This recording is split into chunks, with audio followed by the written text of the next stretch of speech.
Hello,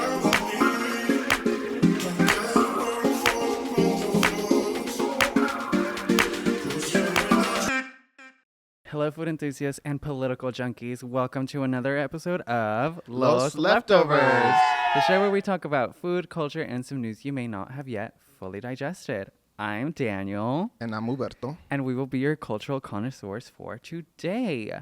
So, there's a lot going on in the world, but let me tell you something.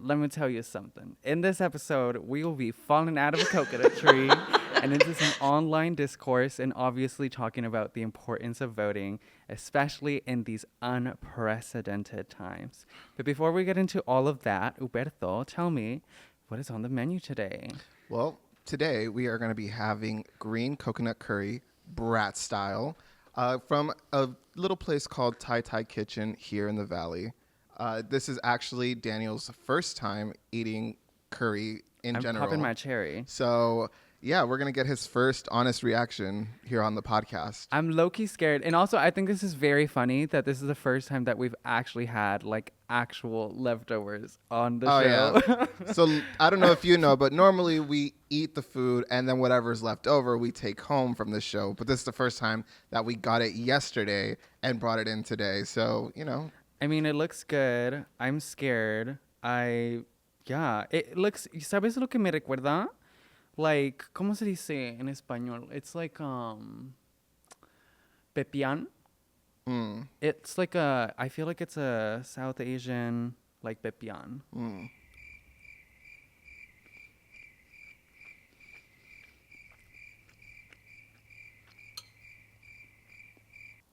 It's good. No, but like dead ass, it tastes just like pepián. I don't know why I was scared. No, Obviously, like, it has a slightly different flavor profile because it's like coconut. Right. Oh, what else was it? It was like coconut. Ni me recuerdo. I don't even remember. But like it's good. I like it. I'm gonna finish. See, that. I knew the Guatemalan you would like it. Yes. I just knew. Yes. Listen, one thing about us Central Americans, coco on everything. Let's go. I love coco, like paletas de coco. Oh, yeah. Oh my god! As a little kid, one of my favorite things to have. Oh my god. Oh yeah, no. Anything that had a coconut milk, like shrimp and coconut milk, fish and coconut milk, I was like, give me 14 of them.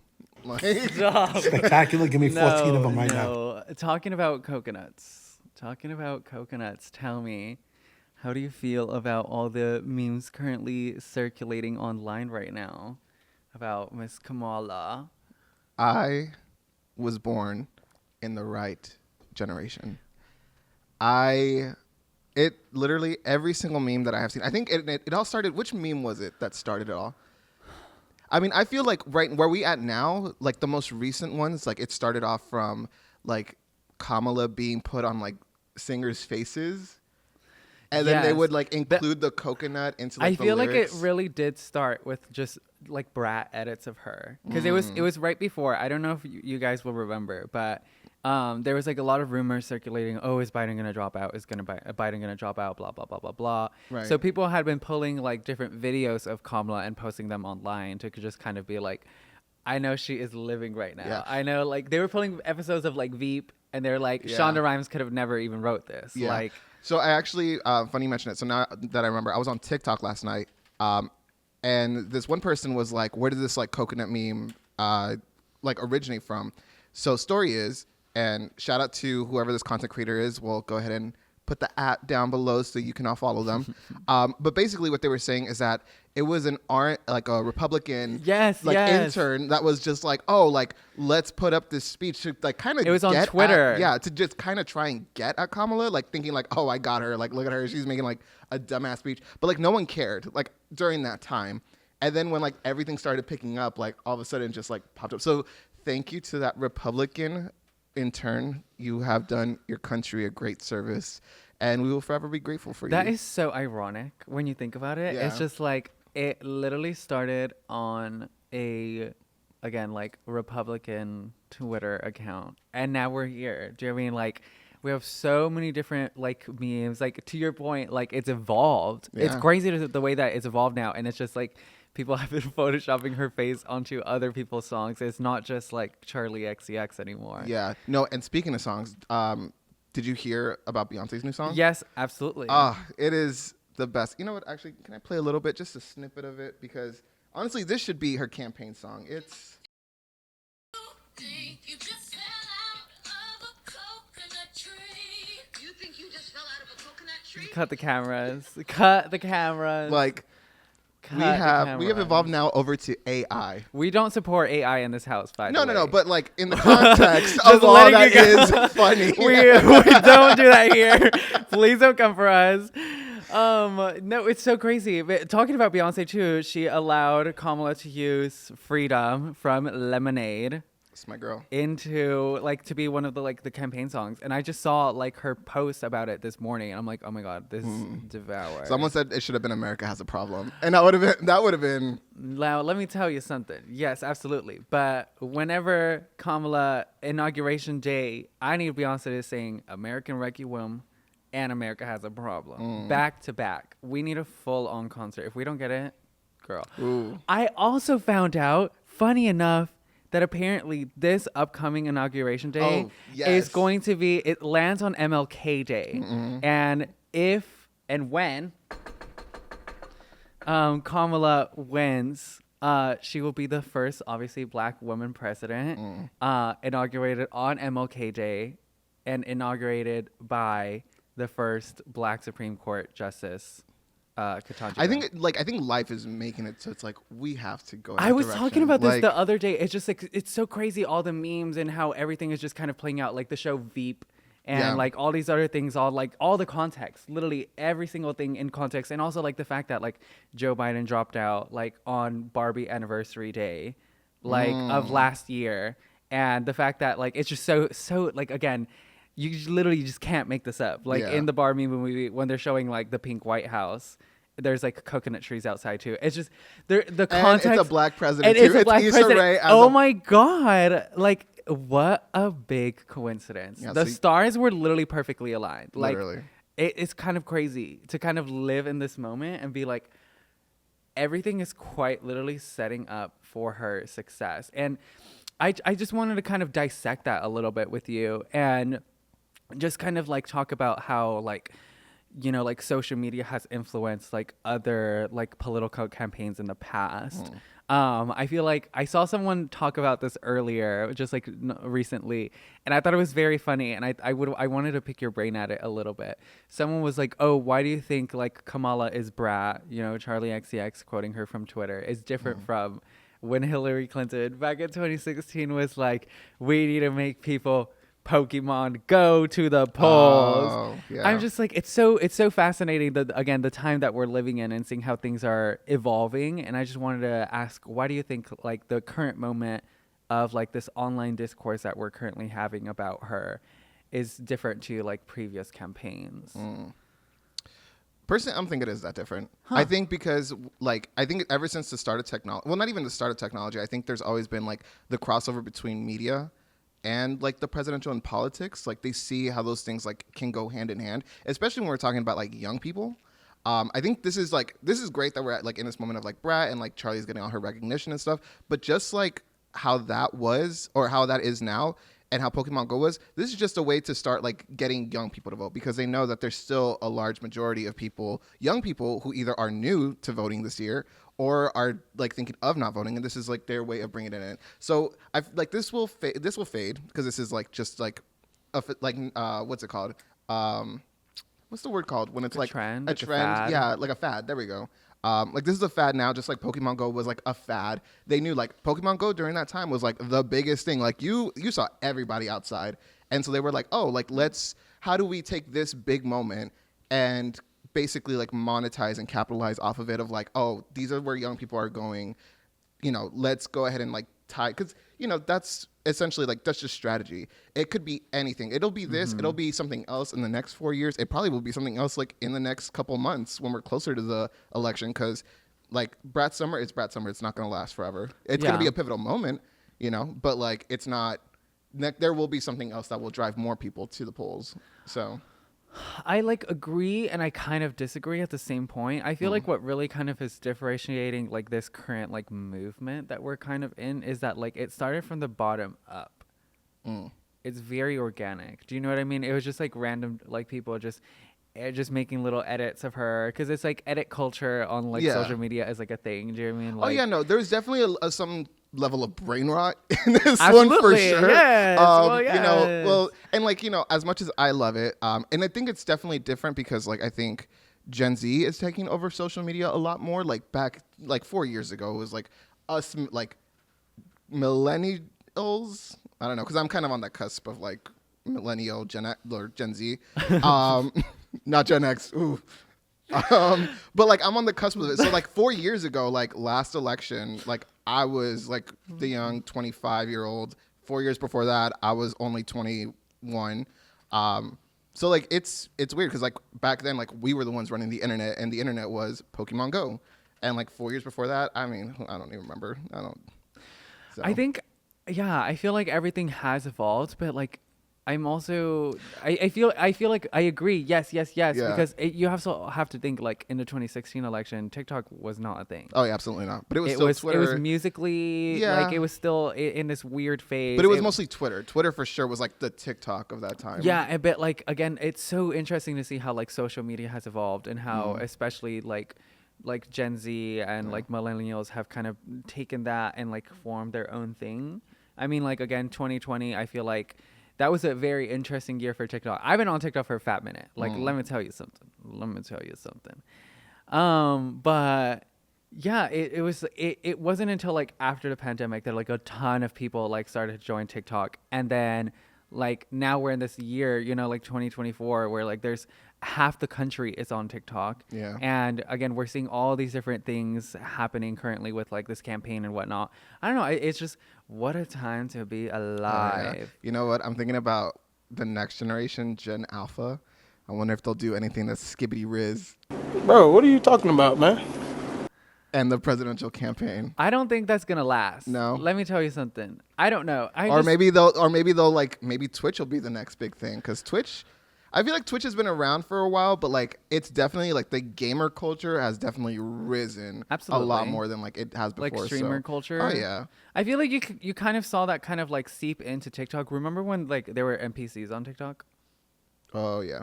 Yeah, it's Yeah. so fascinating again how social media like evolves and how we're just moving and growing day by day. And I'm very curious to see like if like these like memes will have any like actual tangible effect on the campaign. I kind of think so. Like when it comes to like at the end for the like come the election. Oh, absolutely. Yeah, like this is going down in like the history. Like when our future fathers look back at this moment and they say, "What drove people to the polls?" They will say The memes. the coconut memes, and it's What a time to be alive. Yeah. Well, I guess we'll find out. We will find out eventually what kind of impact this has, and yeah. well. Anyway, we're gonna take a quick break and dig into this coconut curry, and we'll be right back faster than you can think of all the context of all in which you've lived and was come before you. So we'll be right back. Okay, Kamala impression. Hello. Well, friends, we're back. And it would be an understatement to say that a lot of people are now more excited to vote come this fall than they were not even a month ago. I mean, I look at our last episode. Literally. I mean, this newfound energy, I think, is more important to talk about than the importance of voting, especially at the local level. And beyond that, we need to stop thinking about, you know, voting is saviors. Like, come on now. We never elect saviors. We're voting in targets. Truly. Yeah, I think it's so interesting. Again, like we're talking about the times that we're living in.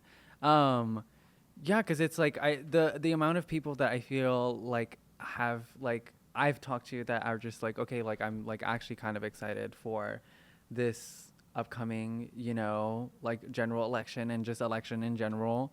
Funny, general election. Oh, brother, this guy stinks! No, but it's just I feel like what people were missing for a while was like hope. And we kind of have that. I feel like sometimes it's really difficult to kind of be grateful for kind of what we have at like a local level. I feel like we do have a lot of really great candidates. I know that like here in Arizona, at least, like we have the opportunity to like elect like the first Latina from Arizona to Congress with Raquel Teran.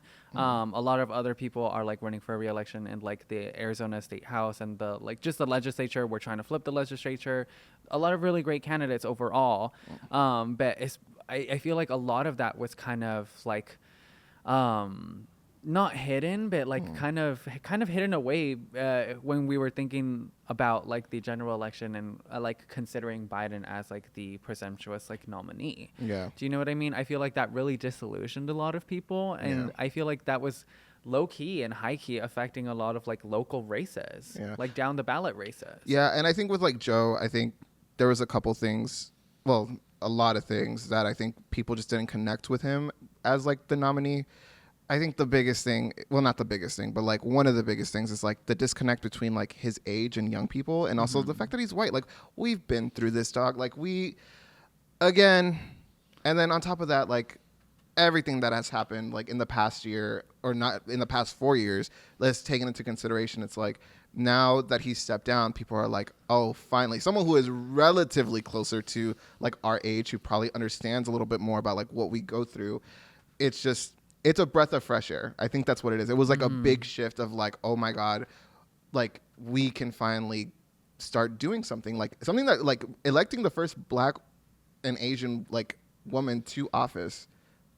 Big historic moment. Absolutely. And like the way, and she's probably gone through so much in her career that it's like, not that she's a savior, but like, because she knows what it's like to be in positions as a woman and as a woman of color, it would be easier to be like, hey, like, if you're not passing policies for Black women, then what are you doing as a Black woman yourself, you know? And it'll be easier to like move the needle with her. No, yeah, I'm really excited to see what happens with her again being the nominee, and you know, hopefully ends up being like the president. I know that like she has a lot of support from like the Divine Nine, Right. like the historically like HBCUs and whatnot, and she was I can't pronounce it. I don't know like the like Greek words, but she was AKA like sorority, and I know that they're like, oh my God, we're gonna support her down. So I'm super excited to see like her connection with all of that. Obviously, like her connection to being like a prosecutor, general attorney, like all this other stuff, like super cool. And to your point, I feel like whenever we do get the opportunity to elect people that come from a diverse background, I feel like it is easier to, you know, like actually like hold them accountable. Do you know what I mean? Because it's like con un güero, like no shade. Do you know what I mean? Like, what are you gonna expect? Do you know what I mean? Like when you haven't been able to like go through the struggles that like a person of color does, as someone that is queer does, or like in my case also as someone that's undocumented does, it's really difficult to kind of like really relate and really resonate. Do you know what I mean? Because you don't understand like what X policy is going to have on like all these different communities. Do you know what I mean? Like all the intersectionality that can have. You know, and that's why I'm also really hopeful when it comes to like the local elections here in Arizona with all these really great candidates. Like again, love her, Raquel Teran, super sweet. I know that like she fought a lot in Arizona, like during like Arpaio days at the legislature and all this other stuff. And I'm really glad that she's, you know, going for a Ruben Gallegos seat at the like federal level. Really exciting. But like if push comes to shove, like I want to make sure that like we as a collective know that like we can hold her accountable. We can hold Kamala accountable. And I feel like that's kind of the difference that I feel like I've seen in kind of conversations nationally when it comes to like the right and like the left or whatever. It's like, no, we're not, to your point, we're not electing a savior and we're going to hold her accountable. Right. Just like we've been doing to Republicans, we will do to Democrats. Absolutely. Like no one's off the table. No one's off the exempt table just because we elected you in office. Like, so. And I feel like that's just kind of like what we really need. Like that is true. ¿Cómo se diría? Like Co-governance. Pero like representación. Yeah. Do you know what I mean? Like it to the point where it's just like we have no fear. Do you mean? And no shade, no tea. But I feel like politicians should be scared of us. Girl, we got you in office. Yeah. Hello. And like por eso, like it just made me so upset, like the way that like Kristen Sinema in Arizona, like the way that she acted towards like everybody that voted her in. Also, like she never had a town hall. What's that? Ever. Yeah. What's that? phrase, don't bite the hand that feeds you? Neta, yes. She took a absolutely. big old chunk off. She said, oh. Oh my god. And now look at her. Look at her. I swear, last time I heard, I swear to God, she's like in Europe or something. Which, girl, don't even get me started God. with her. Don't even get me with, but yeah. How do you feel, again, like having this opportunity to, you know, like, as a voter, do you know what I mean? Like, because I'm not a voter, but like as a voter now, again, with like this newfound energy that we were talking about, how do you feel just going into like the general election? And well, again, obviously the elections here in Arizona. Yeah, I think I definitely feel more energized. I think, like I said before, I think there was like something that was like weighing us down with Biden, and then as soon as we heard that like Kamala was the next nominee, it was like, again, breath of fresh air. I feel like a little bit more excited. Well, actually, I feel like I'm just as excited about the local elections I am about like the general elections. I know that the general elections was going to be like a hard fight because we're so Absolutely. close. Like we're not that far from it. So there's still like a lot of work and a lot of campaigning that needs to happen. But I think that we've had like a good momentum so far as like the local elections that are happening. You know, I like Raquel just got like one of the biggest donations like ever. So like, you know, I think, and people are knowing about her. There's like tons of door knocking. So yeah, there's momentum with Raquel, and I'm like, all right, we're keeping it up. We're gonna get to the general elections. We're gonna get her into office, and then at the same time, it's like we're thinking about Kamala. Fuck, I can never pronounce her name. But anyway, yeah, no, I think it's definitely exciting. I do want to see what it's like for like the presidential debates.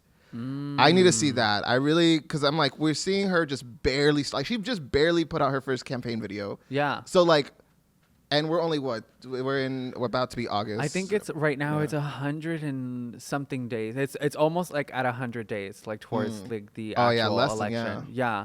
That's kind of around the point. So like that we we're still need at. to know what like her actual policies are and stuff, because it's like we don't want to be here all like excited about like, oh, Kamala, a woman of color, but it's like, what if her policies are total like. I guess we'll find out. Yeah. I guess we'll find out. I'm hopeful. I feel Right. like a lot of the policies that the Biden administration did have and did bring, like, were pretty good. They invested heavily into infrastructure, like all these other things. Right. Again, that's all kind of like we can do right now. It's Yeah. just hope for the best. And at the end of the day, I think like regardless, I think it all circles back to like what we said on our last episode, which is like we just do not need to elect Trump into office. Like with Kamala Harris, like we can at least hope for something like at least for Roe v. Wade, like and women's rights. Like we can like hope that that's going to be secure. Like we're not going to get that at all with Trump. Like literally, Trump is like the last choice. So yeah, not even a choice, to be honest. honestly. So. Yeah, I'm curious to see how everything plays out. I really hope, again, like this newfound energy just like continues to like push everyone forward. I know Right. that like a lot of different like high profile people have been like spreading information of like get registered to vote. Like I know Yeah. that like Ariana Grande posted something about like get registered to vote after like Biden dropped out and whatnot. Yeah. And I will Um, say too, like I have this gut feeling too that I feel like we're going to see a lot more people at the polls this year than we have before. And I'm only saying that because I think when she raised when she came out like as a nominee, she raised 84 million in a single 24 hours. No, and a lot of those, the updated amount was actually 100 million. 100 million, and a lot of those people were first time. time donors. And it's like you have first time donors who never have like donated to anything now coming in, and in 24 hours, is that a record? Like Yes, she that's literally a record. broke the record. Yeah, so I have a feeling that like we're gonna see like a huge amount of people who have never voted before, or first time voters, or especially young I people. think it's gonna be a and lot of people first-time of color. voters. Like we're gonna have the majority, like, and we're probably gonna win. I know that's right. I don't know, and I feel like to that point, I feel like what it really comes down to for a lot of like family, friends, whatever, like as like progressives, it's really just educating people and making sure everyone like has like the appropriate information to like make smart decisions. Because I feel like, again, to your point, I feel like there's gonna be a ton of like first time voters Oh, yeah. this time around. And it's like, how do we connect you know, like the importance of the general election to help these first time voters and maybe people that haven't voted too much to like really understand that like local elections really do matter too. Do you know what I mean? Like I always think whenever I hear people say like, oh, voting doesn't matter, blah blah blah blah blah, like my voice doesn't count, like that's not true. Like at least in Arizona, like our attorney general here, like she literally only won by like 500 votes. Yeah, and didn't Biden win over like 11,000? Something It's just that, like yeah. if 500 people had like stayed home or a little bit more had stayed home, like we wouldn't have the attorney general that we have today, who is currently, you know, like trying to crack down on like big like like corporate like renters and all this other stuff that like, you know, have been taking advantage of like the people in the valley. Do you know what I mean? XYZ. It's just like local elections matter. Right. Local And those elections 5,000 matter. or 11,000 or even 100,000 seems like a lot, but when you're thinking about the amount of people that are in a state or in a country, 11,000 is basically like 3 people. I don't know. Like, I feel like sometimes when we're talking about all these big numbers, it's easy to think like, oh, it's just so big. It's just like, again, like, But in the context. in the context, of it's not that the much. population of America, that's in the It's a drop in the bucket. Yeah, literally. And I feel like that it's gonna be true when it comes to all the swing states. Us being in Arizona, like when it comes to again like the general election come like this fall, like it is going to be a handful of people in a handful of states that like really decide this. And again, I think that's why it's so important for us to like continue to push this momentum, continue to keep people energized, continue to like educate people and let people know that yes, your voice does matter, your vote does count. And I know that like it's been frustrating, especially with all the candidates that we were having and now we're having and now we're not, and one of them is a felon and blah blah blah blah. Do you know what I mean? Like that's just like, in my opinion, that's just like the political game. Así te agarran. Like that's how they get you. Do you know what I mean? By confusing you, and that is our fight, that is our burden to carry, to make sure that like we don't allow that to overtake people's hope. I agree. And with that, this was actually our PSA for you to go out and vote. So if you are not registered, make sure to register. Register to vote, please. Because we need you. So with that being said, we are going to take a quick break again, and we're going to come back, and we'll wrap up this episode. So we'll be right back. So much context. So much context. Oh my God. But like before we go, I just wanted to think, you know, obviously like in this feeling of like elections, registering to vote, like again, thinking we're going to have the possibility to elect our first like female president. What are any like recommendations that you have for our audience, Huberto, to like be ready? Yeah, I mean, if you have not registered to vote or are unsure of registering, visit luchaaz.org/luchablue. It'll be right down here. Just go on there and register to vote. Tell people to register to vote because we really need like as many people to go to the polls this year. And it's not even just the general election. Like really get to know who is going to be your representative, know which district you're in. We're really trying to flip the legislator this year, so we need all hands on deck. So tell your mom, tell your dad, tell your cousin, tell your friends, tell your enemies. Because you know what? This is the time where the enemy of my enemy is my friend. So again, register to vote, luchaaz.org/luchablue. And we will see you all at the polls. Pokemon, go to the polls, y'all. You think you just talk